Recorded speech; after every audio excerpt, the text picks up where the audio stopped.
আচ্ছা, আমি যদি আপনাকে জিজ্ঞেস করি একবিংশ শতাব্দীর বা গত 100 বছরের সবচেয়ে সফল ব্যবসায়ীর নাম কি, আপনার উত্তর কি হবে? আমি বলি, আপনার উত্তরের মধ্যে জেফ বেজোস থাকবে। কোনো কিছু ছাড়া একদম জিরো থেকে শুরু করে মাত্র 25 বছরের মধ্যে অ্যামাজনকে কোথা থেকে কোথায় নিয়ে আসছে, ওর নাম না থাকার আসলে কোনো কারণ নাই। আপনার লিস্টে হয়তো ইলন মাস্কের নাম থাকবে। মোটামুটি শূন্য থেকে শুরু করে, যদিও টেসলা আরেকজনের কাছে কিনছে, বাট শূন্যর মতোই ছিল যখন ও কিনছে। $3 বিলিয়ন কোম্পানি দাঁড় করানো কিন্তু একদমই চারটিখানি কথা না। আপনার মাথায় এমন কিছু নামও আসবে যাদের নাম আমরা এখন আর অত শুনি না, বাট এরা যদি না থাকতো তাহলে আমরা আজকের জেফ বেজোস বা আজকের ইলন মাস্ককে পেতাম না। যেমন ধরেন বিল গেটস ফর এক্সাম্পল, যে উইন্ডোজ অপারেটিং সিস্টেমের জনক, এবং উইন্ডোজ অপারেটিং সিস্টেম বা জেনারেলি স্পিকিং কম্পিউটার যদি না থাকতো তাহলে আজকে এই দুনিয়ায় কিছুই হইতো নাকি, এটা নিয়ে সন্দেহ থাকতে পারে। হাউএভার, আপনি যদি আমাকে জিজ্ঞেস করেন, আমি এটা মনে প্রাণে বিশ্বাস করি যে পৃথিবীর বর্তমানে সবচেয়ে সফল সিইও এবং গত 100 বছরের সবচেয়ে সফল ফাউন্ডারদের একজন হলো মার্ক জাকারবার্গ। অনেক সফল ফাউন্ডারদের একজন না বলে আমি এটাও বলতে পারি যে আমার মতে সে অ্যাকচুয়ালি সবচেয়ে সফল ফাউন্ডার এবং সবচেয়ে বড় ব্যবসায়ী গত 100 বছরের। দেখেন, আমরা ফেসবুককে যতই গালি দেই, আমরা ইনস্টাগ্রামকে যতই গালি দেই, মাত্র 40 বছর বয়সে মার্ক জাকারবার্গ যা করে দেখিয়েছে তার কেউ কখনো করতে পারে নাই, ভবিষ্যতে আর কেউ কখনো করতে পারবে বলে মনে হয় না। আপনি ভাবতে পারেন যে না, ইলন মাস্ক তো আরো বড় কোম্পানি দাঁড় করাচ্ছে, ইলন মাস্ক তো আরো বড় বড় কোম্পানি কিনতেছে, সত্যি। বাট আপনার এইটাও ফ্যাক্টর ইন করতে হবে যে ইলন মাস্ক কিন্তু জাকারবার্গের থেকে 20 বছরের বড়। সো 20 বছরের একটা হেড স্টার্ট পাইছে। ইলন মাস্ক যখন ওর ফার্স্ট কোম্পানি শুরু করছে তখন জাকারবার্গ শিশু।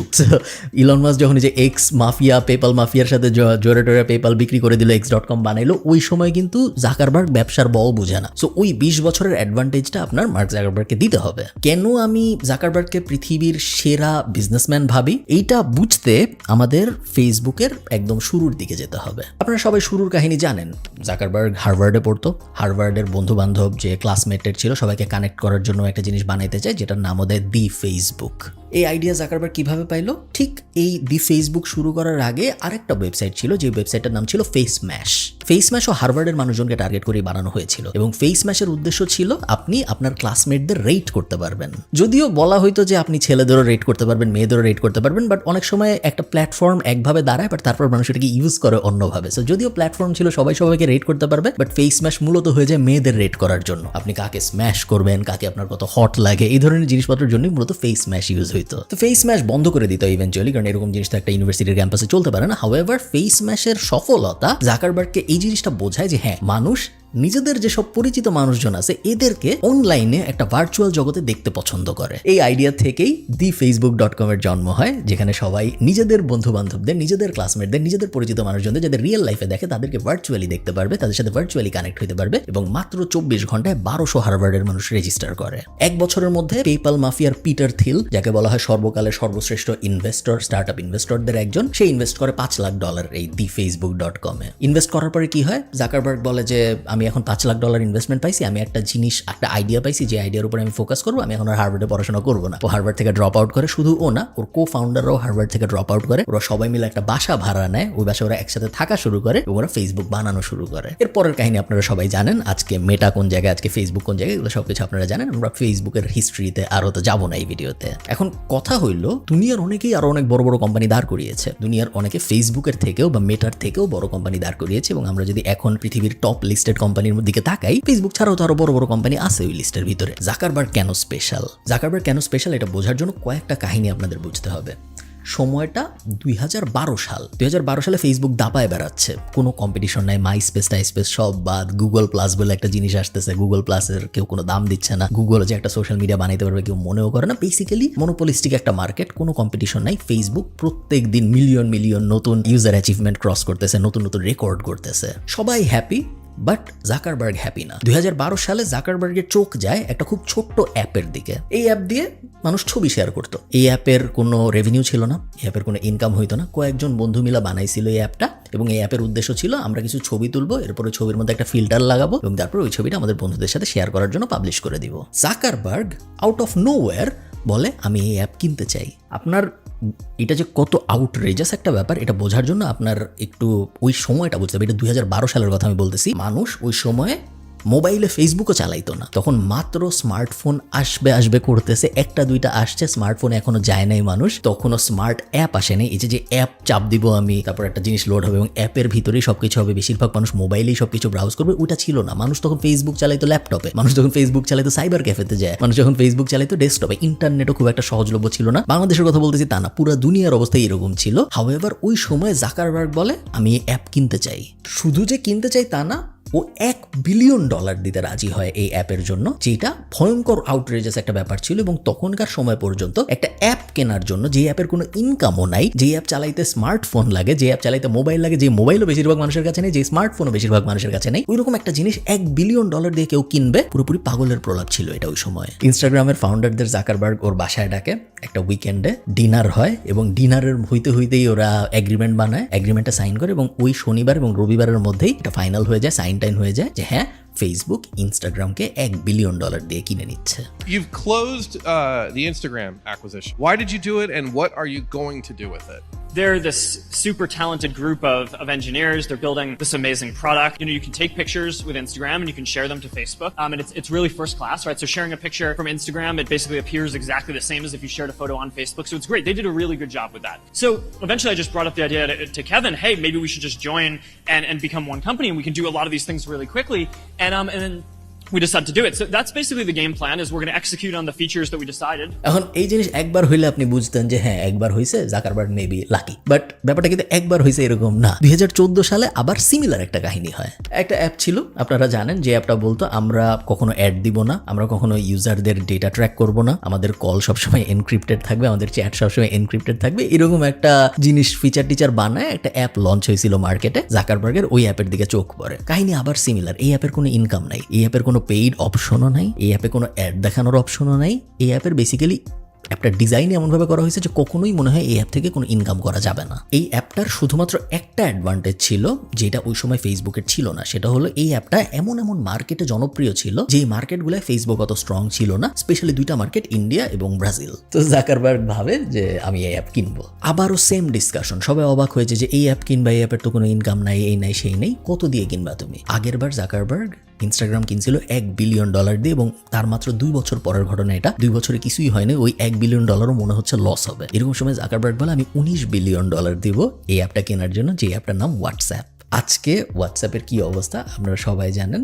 পৃথিবীর প্রায় প্রত্যেকটা ইন্টারনেট ইউজার উন্নত দেশের হোয়াটসঅ্যাপ ইউজ করে।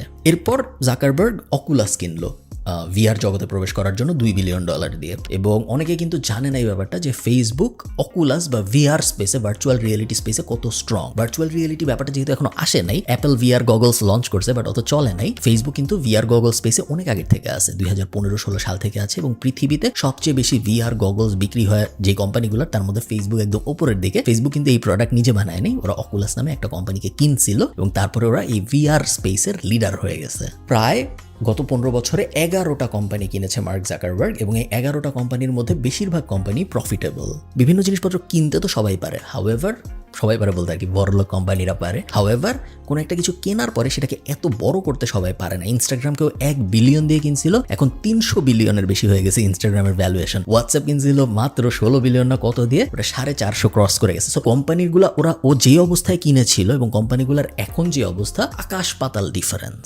মূলত জাকারবার্গ চেয়েছিল যে আপনি যদি অনলাইনে আরেকজনের সাথে কমিউনিকেট করতে চান, যে কোনো ধরনের কমিউনিকেশন হতে পারে, আপনি ছবি পাঠাবেন, আপনি কারো ছবি দেখবেন, আপনি ভিডিও পাঠাবেন, আপনি কারো ভিডিও দেখবেন, আপনি কাউকে কল দিবেন, আপনি জাস্ট কারো একজনের আপডেট পড়বেন, কারো জন্মদিন আসতেছে ওটা দেখবেন, বা কোনো একটা গ্রুপ বানাবেন। মূলত অনলাইনে দুইজন মানুষ পৃথিবীর যেখানে যে মানুষই থাকুক যদি কমিউনিকেট করতে চায়, জাকারবার্গ চেয়েছিল আমার কোনো একটা প্ল্যাটফর্ম দিয়ে এই জিনিসটা হবে। হইতে পারে ফেসবুক দিয়ে, হইতে পারে মেসেঞ্জার দিয়ে, হইতে পারে ইনস্টাগ্রাম দিয়ে, হইতে পারে হোয়াটসঅ্যাপ দিয়ে, হইতে পারে অকুলাস দিয়ে, হইতে পারে ভার্চুয়াল রিয়েলিটি ওয়ার্ল্ডে এখন ওরা গ্লাস দিয়ে যেসব জিনিসপত্র করতেছে, চশমা দিয়ে, ওইসব দিয়ে। মূলত আমার প্ল্যাটফর্মের ভিতর দিয়ে সবকিছু হবে, বাইরের কোথাও দিয়ে কোনো কিছু হবে না। এবং এই গোলে অ্যাচিভ করতে পারছে জাকারবার্গ। অ্যাকচুয়ালি পৃথিবীতে এখন যত কমিউনিকেশন হয় তার 90% ইমেইল বাদ দিলে বাকি সবকিছুই হয় মার্ক জাকারবার্গের কোনো না কোনো একটা প্ল্যাটফর্ম দিয়ে। আপনি একটা জিনিস খেয়াল করেন, 2004-এ শুরু হয়েছিল ফেসবুক। এখন আমি যখন ভিডিও রেকর্ড করছি তখন 2024 সালের শেষ প্রায়, তো 2025 সাল চলে আসতেছে। 2004 থেকে 2024 20 বছর, 2025 আসলে 21 বছর হবে। এত বড় সময়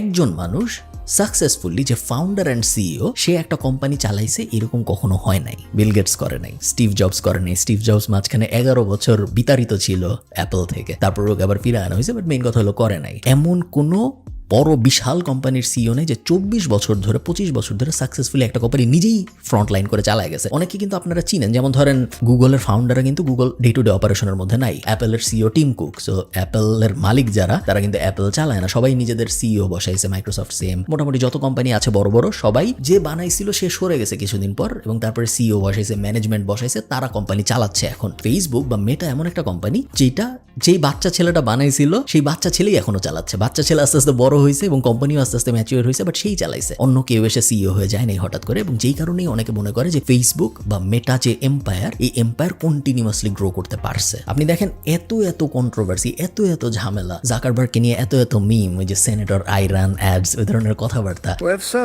how do you sustain a business model in which users don't pay for your service? Senator, we run ads.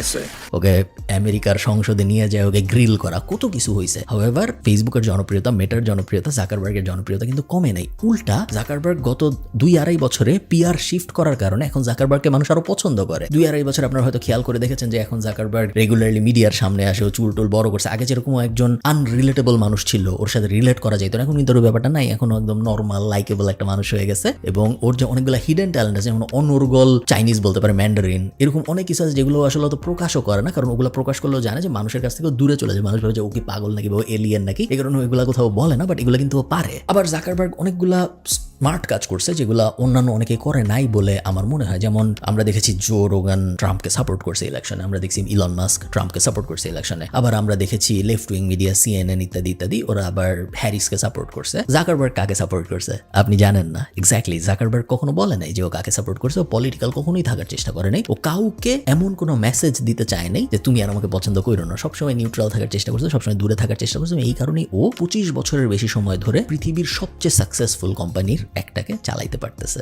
এখন জাকারবার্গের বয়স মাত্র 40 বছর, এবং সবকিছু ঠিক থাকলে, কোনো সমস্যা না হইলে হয়তো আরো 40 বছরও মেটা চালাবে। এবং জাকারবার্গ যখন ওদের কোম্পানির নাম ফেসবুক থেকে বদলায় মেটা করে ফেলছিল, তখন কিন্তু আবারও সবাই ওই সেম ব্যাপারটা করছিল। সবাই অবাক হয়ে যাচ্ছিল মেটা কেন হচ্ছে ওর নাম। এখন বোঝা যাচ্ছে আস্তে আস্তে যে না, দুনিয়া আসলে ভার্চুয়াল হয়ে যাচ্ছে, এআই চলে আসতেছে, দুনিয়া আসলে এমন একটা সময়ে এমন একটা জায়গায় চলে যাচ্ছে যেটা জাকারবার্গের ভিশন, যে মানুষ পকেট থেকে আর মোবাইলও বাইর করবে না, চশমার ভিতরে সবকিছু হবে, পকেটে জাস্ট মোবাইল থাকবে, মোবাইল থেকে চশমায় সিগন্যাল আসবে এবং চশমা দিয়ে মানুষ ইন্টারাকশন করবে। ওই দিশায় হাঁটতেছে এখন আস্তে আস্তে মেটা, এবং খুবই এক্সাইটেড থাকবো আমি দেখার জন্য। আমি শিওর আপনারাও থাকবেন যে আগামী 40 বছরে জাকারবার্গ মেটাকে কই নিয়ে যায়। অন্যান্য কোনো কোম্পানি, আপনারা যত ফেসবুক হেট করেন, আমিও হয়তো ততই ফেসবুক হেট করি। খুবই অদ্ভুত একটা প্ল্যাটফর্ম, খুবই বাজে একটা প্ল্যাটফর্ম অনেকে বলবে। হাউএভার এই জার্নিটা একটা 19 বছরের ছেলে নিজের ডর্ম রুমে বসে একটা জিনিস বানাইছে, সেটা পৃথিবীর প্রত্যেক 2 জনের একজন ইউজ করে, এবং এমন একটা সময় আসতে যাচ্ছে যেখানে পৃথিবীর প্রত্যেকেই তাদের কোনো না কোনো একটা প্রোডাক্ট ইউজ করবে। এই যে জার্নিটা যে কত ভয়ঙ্কর রকম ইন্সপায়ারিং, এটা আমি শিওর আপনারা রিয়েলাইজ করতে পারেন। এবং এই কারণেই আমার সবসময় মনে হয় যে মার্ক জাকারবার্গ দুনিয়ার greatest CEO of all time. আমি জানি না আপনাদের কি মনে হয়, আপনারা আমাকে কমেন্টে জানান আপনাদের কি আসলে মনে হয় মার্ক জাকারবার্গ। আমার সবসময় মনে হয়েছে যে মার্ক জাকারবার্গকে আমরা অত ক্রেডিট দিই না, যেটা একটা ইলন মাস্ককে দেওয়া হয়, বা যেটা ইভেন ধরেন ভার্জিনের যে মালিক বা বিল গেটস অনেকাংশে, বা এরকম অনেক বা ইভেন এশিয়ান কন্টিনেন্টে জ্যাক মাও অনেক বেশি popular. But compare to Zuckerberg যা বানাইছে যেই বয়সে, বাকিরা কিন্তু ওই রকম লেভেলের না। But just because Elon Musk প্রত্যেক সপ্তাহে টুইট করে বা হাবিজাবি নিয়ে কথা বলতেই থাকে, বা ফ্যামিলি লাইফ অনেক ঝামেলা চলে, জাকারবার্গের চলে না, এই কারণে ওকে নিয়ে কথাবার্তা অত হয় না, এই কারণে অনেক চুপচাপ থাকে, এবং এই কারণে আমার সবসময় একটু আন্ডার রেটেড সিইও মনে হয়। তাই না? আপনারা আমাকে কমেন্টে জানান আপনাদের কি মনে হয়। ভালো থাকেন সবাই, সবার সাথে আমার দেখা হবে পরের ভিডিওতে। টাটা।